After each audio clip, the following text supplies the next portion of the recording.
Bonjour mon frère, bonjour ma sœur. C'est le jour de notre exhortation et prière. Dans l'amour de Christ, je me tiens. Ou bien avec toi, sur le chemin du ciel, dans l'amour du Christ, nous nous tenons.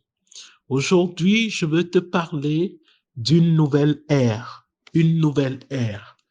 Je lis dans le livre du prophète Sophonie, chapitre 3, versets 14 à 20.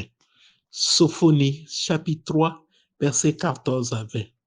Ils disent, pousse des cris de joie, fille de Sion.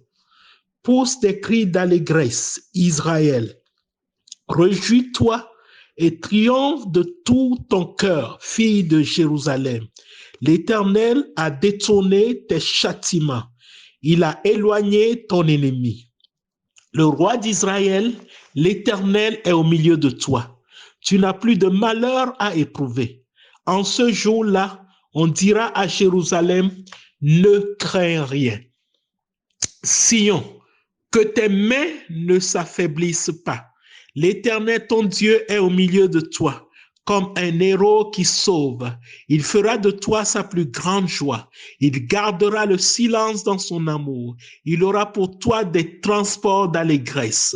Je rassemblerai ceux qui sont dans la tristesse, loin des fêtes solennelles, ceux qui sont sortis de ton sein, l'opprobre pèse sur eux.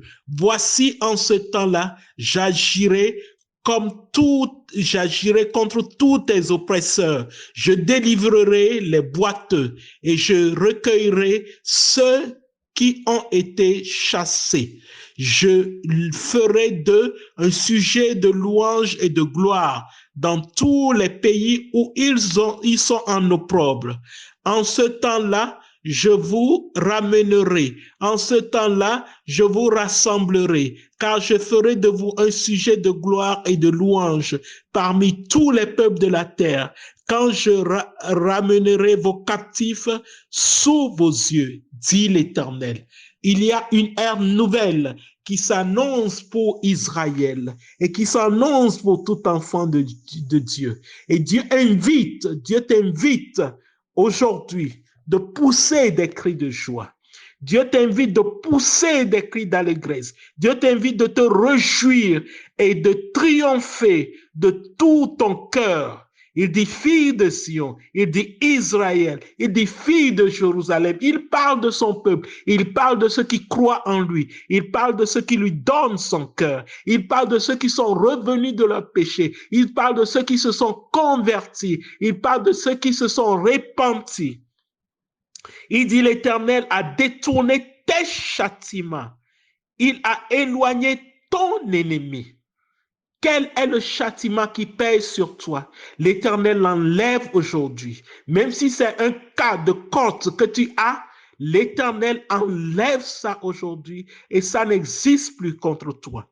Il dit qu'il enlève. Il dit le roi d'Israël, l'Éternel, est au milieu de toi. Tu n'as point de malheur à éprouver. Dieu dit que tu n'as point de malheur à éprouver. Peux-tu répéter ça sur toi-même? Je n'ai point de malheur à éprouver. Dieu dit que je n'ai point de malheur à éprouver et cela est établi sur ma vie.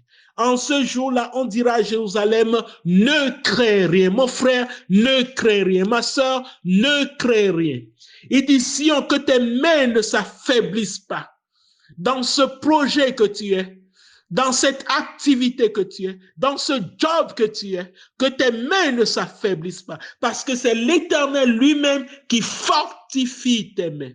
Il dit, l'Éternel, ton Dieu, est au milieu de toi comme un héros qui sauve. Il fera de toi sa plus grande joie. Il se réjouira à propos de toi. Il gardera le silence dans son amour parce qu'il sait que tu feras ce qui l'honore. Tu accompliras sa volonté. Il aura pour toi des transports d'allégresse. Éternel, je remets mon frère et ma sœur en tes mains. Ouvre une ère nouvelle dans sa vie. Ouvre une voie nouvelle dans sa vie. S'il te plaît, pardonne tous ses manquements et restaure-le entièrement. Et là où le diable a frappé, délivre et brise la chaîne au nom puissant de Jésus et par l'autorité que tu nous as accordée dans la grâce de Christ. Seigneur, je me remets en tes mains. Nous nous remettons en tes mains. Conduis-nous dans ton chemin et accorde-nous la grâce de demeurer humble devant toi pour la seule gloire de ton nom. Amen. Vous avez entendu la voix d'un ami dans la diaspora et Christ est cet ami. Dans l'amour de Christ, je me tiens. Ou bien avec toi, ensemble, sur le chemin de la vie éternelle. Dans l'amour du Christ, nous nous tenons. Et que le Seigneur nous aide à tenir fermement à cause de son amour. Amen.